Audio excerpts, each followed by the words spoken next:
নমস্কার, ক্যালকাটা ইউনিভার্সিটির সেট 2 এর কোশ্চেন অ্যান্সার ডিসকাস করছি। আমাকে প্রথমে বলেছে PF2Cl3, এটা স্ট্রাকচার ড্র করতে বলেছে বেনস রুলের সাহায্যে। প্রথমে আমরা নিলাম PF2Cl3, টোটাল ইলেকট্রন দেখছি। ফসফরাসের 5, ফ্লোরিনের 2x1, ক্লোরিনের 3x1 balance electron, total 10। তাহলে পেয়ার কতগুলো হচ্ছে? পেয়ার হচ্ছে 5। লাইগ্যান্ডের সংখ্যা কতগুলো হচ্ছে?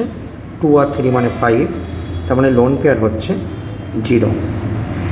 এখন লোন পেয়ার 0 মানে কি?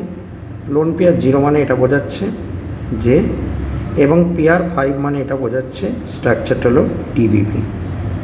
এখন টিবিপি স্ট্রাকচারের ক্ষেত্রে ফসফরাস মাঝখানে দিলেও 5টা জায়গায় কে কে থাকবে। টিবিপির হাইব্রিডেশনটা যদি দেখি sp3d মানে sp2 এবং pd, তার মানে এই যে ওপর এবং নিচে যেটা আছে, যেটা অ্যাক্সিয়াল পজিশন, সেটা হলো লেস এস ক্যারেক্টার। তাহলে এস ক্যারেক্টার কখন লেস হবে? যখন ইলেকট্রন উইথড্রয়িং গ্রুপ থাকবে। তাই জন্য ইলেকট্রন উইথড্রয়িং গ্রুপ এখানে ফ্লোরিন দিলাম। আর এই যে জায়গাটা, যেটাকে আমরা ইকুইটোরিয়াল পজিশন বলছি, সেখানে কি হবে? সেখানে হলো sp2 হাইব্রিডাইজেশন মানে মোর এস ক্যারেক্টার।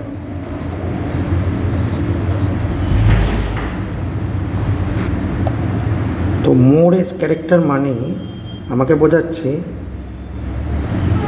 এমন গ্রুপ থাকবে, সেই গ্রুপে ইলেকট্রোনেগেটিভিটিটা লো হবে। তাহলে ফ্লোরিন এবং ক্লোরিনের মধ্যে কার ইলেকট্রোনেগেটিভিটি লো? ক্লোরিনে। তাই ক্লোরিনকে আমরা এই পজিশানে দিয়ে দেবো।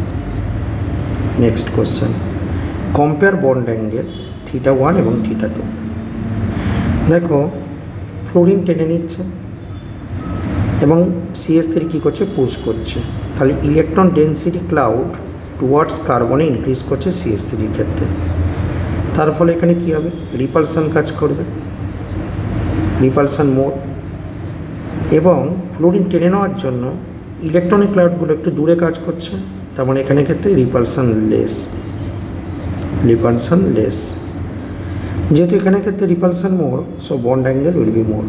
বন্ড অ্যাঙ্গেল কী হবে? বেশি পরিমাণে হয়ে থাকবে। তাই জন্য বলবো θ1 থেকে এটা θ1, এটা θ2, তার মানে θ1 থেকে θ2 এর বন্ড অ্যাঙ্গেল কী হবে? বেশি হবে। পরের কোশ্চেন,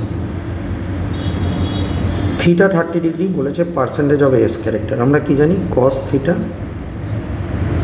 সমান s/s-1। এবার cos 30 ভ্যালু কত হয়? 0.154 s ইন্টু s-1। এখান থেকে আমরা এস এর ভ্যালুটা ক্যালকুলেট করে নেব, সেটা হবে answer. Next question, draw structure Bent's রুলের সাহায্যে। তাহলে i3 মাইনাস মানে কি? i এবং i2 মাইনাস, তার মানে কী হবে? 7 প্লাস 2x1, মাইনাসের জন্য একটা বেশি হবে, 9, 10। তাহলে পেয়ার কতগুলো হচ্ছে? পেয়ার হচ্ছে 10/2 মানে 5। লাইগ্যান্ডের সংখ্যা কত? 2, মানে কত হচ্ছে? 3। পেয়ার 5 মানে বুঝতেই পারছো আমার কাছে এরকম ধরনের স্ট্রাকচার হবে। এখন আমরা কি জানি? আগেরটার মতনই sp3d মানে sp2 প্লাস pd। তাহলে এইখানে সেই থাকবে যার ইলেকট্রোনেগেটিভিটি বেশি। এখানে কি আছে? আয়োডিন। তাই আয়োডিনগুলোকে এখানে দেবো।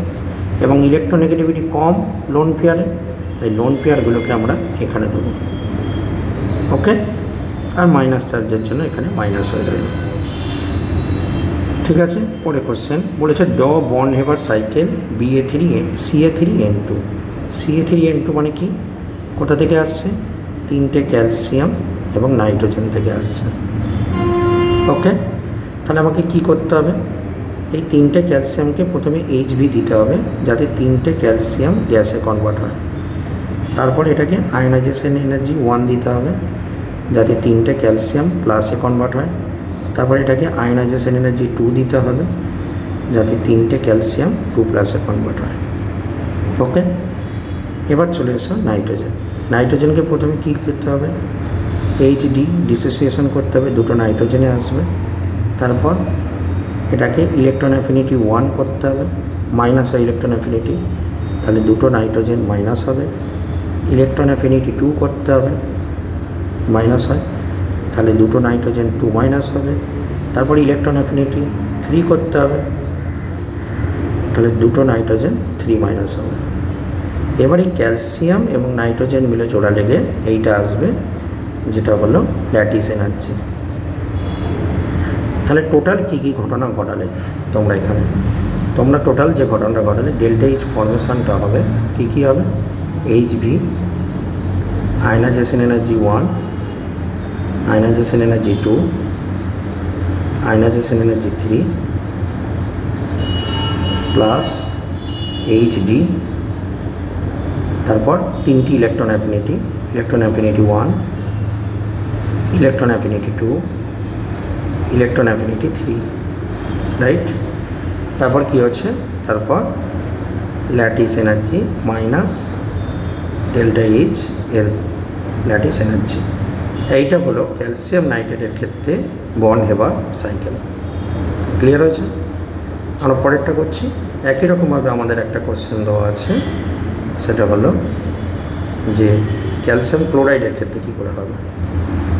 তো একই রকমভাবে আমরা ক্যালসিয়াম ক্লোরাইড করছি, CaCl2, তাহলে ক্যালসিয়াম এবং ক্লোরিন থেকে এসছে। তাহলে প্রথমে এটা ভেপারাইজেশন করলাম, ক্যালসিয়াম গ্যাস, তারপর ionisation energy 1, calcium plus, ionisation energy 2, calcium 2 plus, প্রথমে এইচডি, দুটো ক্লোরিন, তারপর ইলেকট্রন অ্যাফিনিটি দুটো হবে। আচ্ছা, আগেরটা একটু ভুল হয়েছে, দুটো নাইট্রোজেন আছে যেগুলো সবটা আগে 2 হবে, এগুলো আগে সবগুলো আগে 2 হবে। ওই যেটা মেন ইকুয়েশন করলাম সেই জায়গাটা চেঞ্জ করে নেবে, হ্যাঁ, ওটাকে চেঞ্জ করে নেবে। তাহলে এটা কী হবে? দুটো Cl মাইনাস, তারপরে এটা জোড়া লেগে গিয়ে এইচ ল্যাটিস হবে মাইনাস। তাহলে টোটাল ফর্মেশান কী হবে? HV, ionisation energy 1, ionisation energy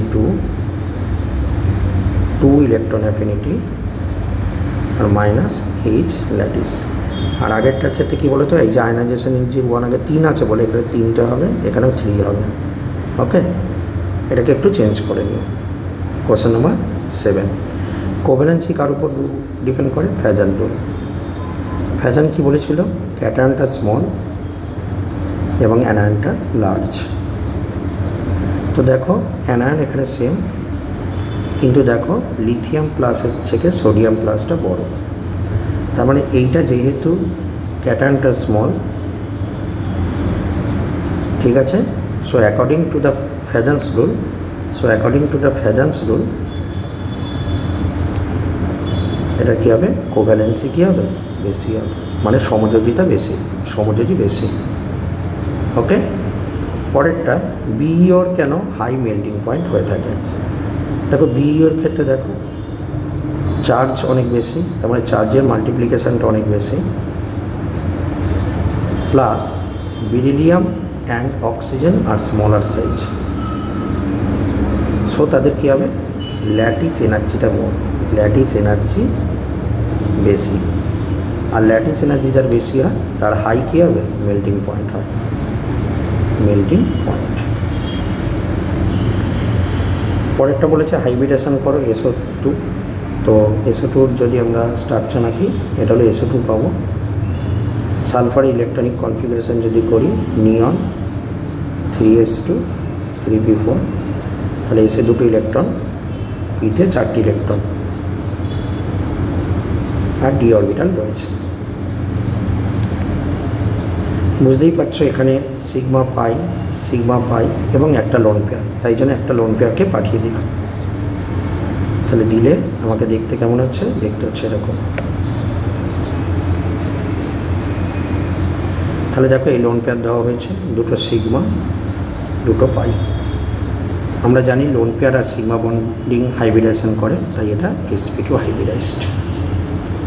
okay, এবং ভি সেট হয়ে থাকে, কারণ লোন পেয়ার বাদ দিয়ে এটাকে যদি দেখো ভি এর মতন দেখতে হবে না। নেক্সট কোশ্চেন, ফসফরাসে ভ্যালেন্সি করতে বলেছে। ফসফরাসে ইলেকট্রনিক কনফিগারেশন নিয়ন 3s2 3p3, তাহলে এসে দুটো ইলেকট্রন, পিতে তিনটি ইলেকট্রন আছে আর ডি অরবিটাল আছে। এবার কি করবো, এখান থেকে একটা ইলেকট্রন এখানে জাম্প করে নিয়ে যাব। তাহলে জাম্প করে নিয়ে গেলে কটা সিঙ্গেল ইলেকট্রন হচ্ছে, সিঙ্গেল ইলেকট্রন হচ্ছে দেখো টোটাল 5টা। তাহলে এখানে 3টে, এখানে 5টা, তাহলে ভ্যালেন্সি কত কত হবে, 3 হবে এবং 5 হবে। তো এই ছিল আমাদের সেমিস্টার 2 এর কিছু কোশ্চেন অ্যান্সার। ঠিক আছে, পরবর্তী বন্ডিংয়ের উপর পরবর্তী ভিডিওতে আরও কিছু কোশ্চেন অ্যান্সার নিয়ে আমরা আসবো। ভালো করে প্র্যাকটিস করতে হবে। ধন্যবাদ।